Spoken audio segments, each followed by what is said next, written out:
Assalamualaikum warahmatullahi wabarakatuh, para pejuang SKB, para pejuang ASN. Kali ini bersama Nurse Filian kita akan membahas FR SKB keperawatan yang 99% keluar pada saat tes SKB beberapa hari belakangan ini. Kali ini kita akan membahas masalah gawat darurat. Jadi sumber yang kita dapat benar-benar real dari pejuang-pejuang ASN yang telah melaksanakan SKB terlebih dahulu. Dan dari sumber tersebut 99%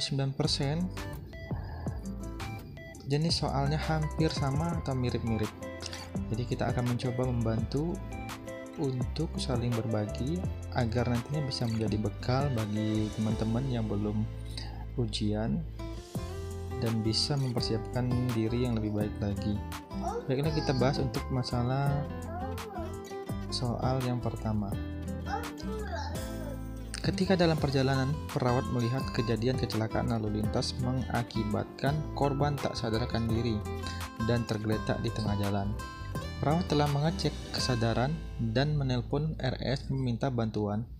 Apa tindakan selanjutnya? A. Cek nadi dan pernapasan. B. Membuka jalan nafas dengan teknik head tilt chin lip. C. Amankan pasien ke tepi jalan. D. Lakukan resusitasi jantung paru. E. Amankan pasien ke tepi jalan dan pindahkan dengan teknik rock roll. Maka jawaban yang paling tepat yaitu E. Amankan pasien ke tepi jalan dan pindahkan dengan teknik rock roll. Kita bahas option lainnya yang salah. Option A, cek nadi dan pernapasan, itu sudah termasuk pada pengecekan kesadaran pada saat pasien tergeletak. Perawat langsung mengecek kesadaran dengan mengecek nadi korotis. Jadi langkah selanjutnya, setelah dicek nadi ternyata pasien tersebut tidak ada nadi dan juga tidak ada nafas, maka perawat meminta bantuan, langsung menelpon rumah sakit untuk segera mendatangkan bantuannya. Dan jawaban option A itu tidak tepat karena sudah dilakukan cek kesadaran terlebih dahulu. Option B, membuka jalan nafas dengan teknik head tilt chin lip. Kita sudah ketahui bahwa jika terjadi pasien kecelakaan itu curiganya cedera servikal. Jadi jika kita lakukan membuka jalan nafas dengan teknik head tilt chin lip, kita takut akan memperparah kondisi pasien tersebut. Jadi option B itu juga salah. Option C, amankan pasien ke tepi jalan. Betul, amankan pasien ke tepi jalan, tetapi kita harus menjaga pasien ini agar benar-benar tetap aman. Jadi kalau sekadar mengamankan pasien ke tepi jalan atau memindahkan pasien dari tengah jalan ke tepi jalan tidak dengan benar akan memperburuk kondisi pasien. Jadi option C juga tidak tepat. D, lakukan resusitasi jantung paru. Kalau kita langsung lakukan resusitasi jantung paru di tengah jalan, itu membahayakan pasien dan juga membahayakan penolong. Option D juga tidak tepat. Maka option yang paling tepat adalah E. Amankan pasien ke tepi jalan dan pindahkan dengan teknik rock roll. Di mana teknik rock roll itu teknik yang paling aman memindahkan pasien dengan menjaga daerah servikal agar tidak memperparah kondisi pasien. Lanjut ke soal nomor 2. Pasien dengan cedera servikal dibawa ke IGD telah terpasang nekolar. Terdengar suara gagging. Apakah tindakan selanjutnya untuk membuka jalan napas pasien? A. Lakukan teknik jaw thrust. B. Miringkan pasien agar tidak aspirasi. C. Lakukan suction. D. Posisikan semi-fowler. E. Lakukan head tilt chin lip. Maka jawaban yang paling tepat yaitu C. Lakukan suction. Nah, di sini kita akan dibuat bingung untuk menentukan jawaban karena di sini ada pilihan yaitu A. Lakukan teknik jaw thrust. Nah, kenapa teknik jaw thrust tidak tepat? karena pasien sudah terpasang nekolar dan terdengar suara gargling, artinya terdapat penumpukan cairan. Terus pasien ini sudah dibawa ke IGD, maka suction yang paling tepat, bukan lagi masalah mempertahankan teknik diaptras atau mempertahankan jalan napas dengan teknik diaptras.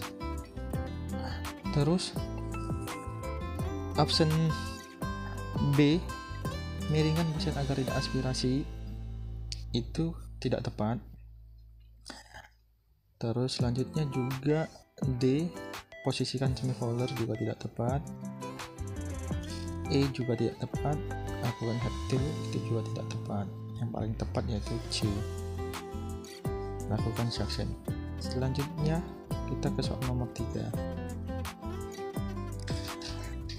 Pada saat dinas di IGD, masuk 5 pasien secara bersama. Pasien A mengeluh sakit kepala hebat, pasien B dengan luka tusuk abdomen, pasien C dengan sesak nafas hebat 30 kali per menit, pasien D dengan serangan jantung, pasien E mengeluh fraktur tibia.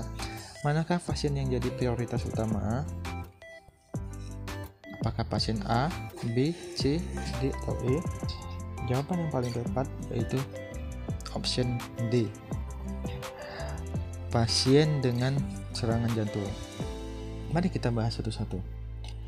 Dari kasus di atas, pasien A hanya sekedar sakit kepala dan tidak ada hubungannya dengan kegawat daruratan. Artinya, kalau kita melihat di triase yang kita nilai, pasien A ini triasenya triase hijau. Jadi, tidak harus segera ditolong. Pasien B itu masuk kategori triase kuning karena pasien B itu luka tusuk di abdomen, bermasalah dengan sirkulasinya, tetapi pasien ini tidak memerlukan pertolongan dengan cepat. Terus option C, pasien C hanya masalah pada breathingnya, juga masuk kategori triase kuning. Terus pasien E juga termasuk kategori pasien kuning karena tidak perlu segera ditolong, masih bisa ditunda. Maka opsi yang paling tepat yaitu pasien D, bermasalah dengan sirkulasinya, terus masuk triase merah. Pasien ini dengan serangan jantung harus segera ditolong, jika tidak akan bermasalah dengan kehidupan pasien tersebut. Jadi harus diberikan tindakan dengan segera. Next kita ke soal nomor 4. Tuan R dibawa ke IGD pasca kecelakaan lalu lintas. Nadi pasien teraba lemak, akral dingin, suhu 36,4 derajat Celcius, GCS 11 dan tampak fraktur femur yang terpasang bidai. Apakah tindakan yang tepat? A. Kontrol pendarahan dengan balut tekan. B. Guyur cairan kristaloid dengan suhu hangat 2 jalur. C. Berikan klien selimut tebal untuk menghangatkan. D. Berikan terapi oksigen 10 liter per menit. E. Pasang opak untuk membuka jalan napas. Baiklah, dari data di atas itu mengarah ciri-ciri terjadinya shock hipovolemik. Apalagi fraktur femur wajib diwaspadai karena pada femur terdapat arteri femoralis yang cukup besar, sehingga apabila terjadi fraktur pada daerah femur kemungkinan menyebabkan pendarahan masif. Tindakan yang tepat yaitu melakukan pergantian cairan dengan memberikan kristaloid dengan suhu berkisar antara 39 derajat Celcius. Sebelum digunakan hal ini untuk mencegah hipotensi yang dapat memperburuk prognosis penderita. Maka jawaban yang paling tepat yaitu B. Guyur cairan kristaloid dengan suhu hangat 2 jalur. Option yang lainnya kenapa salah? Karena bukan berhubungan dengan menolong pasien dengan shock hipovolemik. A. Kontrol pendarahan dengan balut tekan itu tidak tepat karena tidak ada penyelesaian di sana, hanya memberikan balut tekan pada pendarahan. Sedangkan di sini kita sudah harus menolong pasien dengan cepat agar tidak terjadinya hipotermia. C. Berikan klien selimut tebal untuk menghangatkan. Benar, itu memberikan selimut tebal bisa menghangatkan, tetapi tidak memberikan solusi yang terbaik. D. Memberikan terapi oksigen 10 liter per menit. Ini tidak ada hubungannya dengan pernapasan. E. Pasang OPA untuk membuka jalan napas. Ini juga tidak tepat. Oke, next. Tuan K dengan penyakit stroke mengatakan nyeri kepala hebat. Tuan K riwayat jatuh dari kamar mandi. Diagnosa perawat Tuan K adalah peningkatan tekanan intrakranial. Setelah diperiksa, hasil tekanan intrakranial 20 meter Hg. Berikan posisi yang tepat untuk Tuan K. A. Head up 90 derajat. B. Supinasi. C. Prone. D. Litotomi. E. Head up 30 derajat. Jawaban yang paling tepat adalah E. Head up 30 derajat. Pasien ini sudah terjadi peningkatan tekanan intrakranial. Jadi bagaimana kita mengatasi masalah pasien ini? Kita berikan posisi yaitu head up 30 derajat. Kita lihat option lain yang salah. Option A, head up 90 derajat. Itu tidak tepat karena posisi head up 90 derajat itu akan memperburuk kondisi pasien karena pemberian posisi yang itu terlalu tinggi. Option B juga salah karena posisi supinasi itu posisi telentang dan bukan untuk bagaimana mengatasi tekanan intrakranial.